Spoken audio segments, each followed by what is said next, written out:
இந்த வீடியோவில் JE main பேப்பரில் பிஆர்க்கோட டிராயிங் கொஸ்டின்ஸ் எப்படி இருக்குது, அதுக்கு ஆன்சர் பண்ணால் எப்படி இருக்குன்றத பார்க்கலாம்.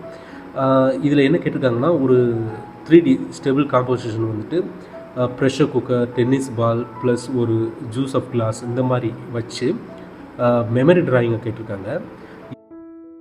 ஸோ இந்த டிராயிங்க்கு மொத்தம் 3 டிஃப்ரெண்ட் பார்ட்டை நான் பிரிச்சிருப்பேன். எப்போவுமே நான் பண்ணுற எல்லா டிராயிங்குமே அந்த மாதிரி தான் பிரிச்சிருப்பேன்.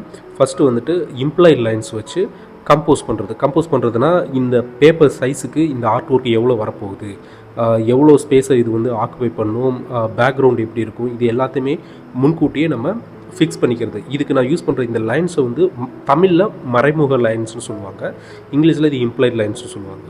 ஸோ இம்ப்ளாய்ட் லைன்ஸ்னால் என்னென்னா ரொம்ப லைட்டாக ட்ரா பண்ணுறதுங்க. அவுட்லைன், அதாவது ஃபைனலாக வரப்போகிற அவுட்லைனை முன்னாடியே டார்க்காக பண்ணிடாமல் லைட்டாக பண்ணிவிட்டு நம்ம எல்லா பவுண்ட்ரியும் செட் பண்ணதுக்கப்புறம் ஃபைனலாக இதுதான் அவுட்லைன் செட் பண்ணுறோம்ல, அதுக்கு முன்னாடி பண்ணுற ப்ராசஸ் தான் இந்த இம்ப்ளாய்ட் லைன். இது முடித்ததுக்கப்புறம் செகண்ட் ப்ராசஸ் என்னென்னு பார்த்தீங்கன்னா கான்டோர் லைன் வந்துட்டு கட் அண்ட் ரைட்டாக இதுதான் பவுண்ட்ரி, இது இந்த லைனை விட்டு வெளியில் போகுதுன்ற மாதிரி நம்ம ஃபிக்ஸ் பண்ணுறது. இதுதான் எட்ஜஸ், இதுதான் கார்னர், அந்த மாதிரி. ஸோ பவுண்ட்ரியெல்லாம் ஃபிக்ஸ் பண்ணி முடிச்சதுக்கப்புறம் ஃபைனலாக லைட் அண்ட் ஷேடோ. ஸோ இது மெமரி டிராயிங்னால நானே தான் இதை ஃபிக்ஸ் பண்ணியிருக்கேன். லைட் வந்து லெஃப்ட் ஹேண்ட் சைட் டாப்லேருந்து விழுகுது, opposite side right hand side பாட்டமில் எல்லா பார்ட்டுமே டார்க்காக இருக்கிற மாதிரி நான் ஃபில் பண்ணியிருக்கேன்.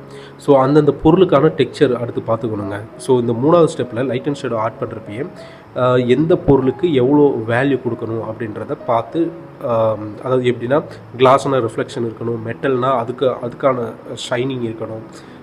நெக்ஸ்ட் இந்த பால் வந்துட்டு கொஞ்சம் உடன் டெக்ஸ்சரில் இருக்கும். ஸோ அவங்க கேட்டிருக்கிற கொஸ்டினே வந்து பார்த்திங்கன்னா, நீங்கள் இந்த டெக்ஸ்சர்லாம் எந்த அளவுக்கு அப்சர்வ் பண்ணி, அதாவது அப்சர்வ்னால் உங்களோட மைண்டில் இருந்து ரிஃப்ளெக்ட் பண்ணுறீங்க அப்படின்றத பொறுத்து தான். இது உங்கள் அப்சர்வேஷன் ஸ்கில்லை தான் டெஸ்ட் பண்ணுறதுக்காக இந்த மாதிரியான கொஸ்டின்ஸ் கேட்டிருக்காங்க. ஸோ இந்த பிக்சர் வரைஞ்சதுமே நான் எதையுமே ரெஃபரன்ஸ் பார்க்கல, ஃபுல்லாகவே ஓன் மைண்டில் இருந்து அப்படியே ட்ரா பண்ணது. ஏன்னா அப்போ தான் எந்த அளவுக்கு நம்மளால் ஒரு பெட்டர் ரிசல்ட் கொடுக்க முடியும்னு தெரிஞ்சுக்க முடியும், அதனால் பண்ணது.